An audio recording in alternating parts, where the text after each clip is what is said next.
In this video, I'll show you exactly how to export a DXF file in Inkscape so you can use it with a laser cutter, CNC machine, or desktop cutting plotter without scaling errors or broken paths. If you've ever tried exporting a DXF and the shapes came out wrong, didn't cut properly, or the machine software couldn't read the file, this method will fix that.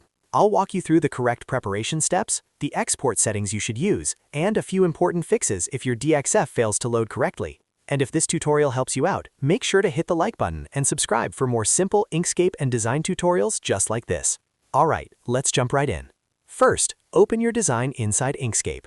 For laser or CNC cutting, it's best to start with a simple geometric object like a gear, a nameplate, or any shape that you want the machine to cut. Before exporting, the most important step is converting your objects into paths. Many beginners skip this, and that's why their DXF files fail.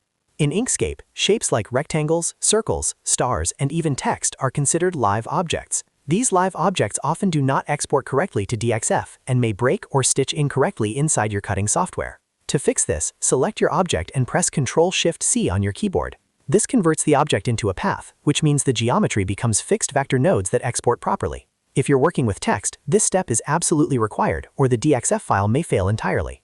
Once your object is converted to a path, the next thing we need to check is the fill and stroke settings. Laser cutters and CNC software usually follow stroke lines for cutting, not filled shapes. To adjust this, open the Fill and Stroke panel by pressing Ctrl-Shift-F. Inside this panel, set the Fill option to No Paint, so the object has no fill color. Then switch to the Stroke Paint tab and apply a flat color for the stroke. The exact color usually doesn't matter for most machines, but a clear visible stroke helps confirm that the machine will follow the outline path correctly. After that, we're ready to export the DXF file. Select your object so Inkscape knows what you want to export. Then press Ctrl-Alt-S to open the Save a Copy window. This option is important because it lets you export into another format while keeping your original Inkscape file intact. In the File Type drop-down menu, scroll down and select Desktop Cutting Plotter AutoCAD DXF R14. This is the DXF format that works most reliably with laser cutters, CNC machines, and other CAM software. After selecting the DXF file type, choose your save location and click Save. When you do this, Inkscape will open the DXF export dialog. In this dialog, the most important setting to check is the base unit.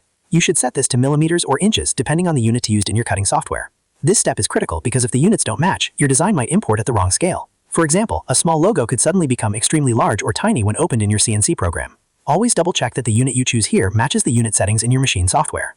Once the base unit is set correctly, click OK to finish the export. Your DXF file is now ready to load into your laser cutter or CNC software.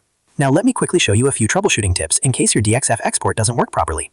If the file fails to load or some shapes disappear, try selecting everything in your document and pressing Ctrl-U to ungroup all objects. Sometimes grouped elements can interfere with the export process. Another helpful tip involves selection order when working with clipping or layered objects. If you ever need to clip or perform certain operations before exporting, make sure you select the top shape first, then hold Shift and select the object or image underneath it. The order of selection can affect how the operation is applied. Finally, always confirm that your objects are converted to paths before exporting, because live shapes and text are the #1 reason DXF files fail in cutting software. And that's it. That's the complete process for exporting DXF files correctly from Inkscape for lasers, CNC machines, and cutting plotters. If this video helped you, make sure to hit the like button and subscribe to the channel for more quick and easy Inkscape tutorials. Thanks for watching, and I'll see you in the next video.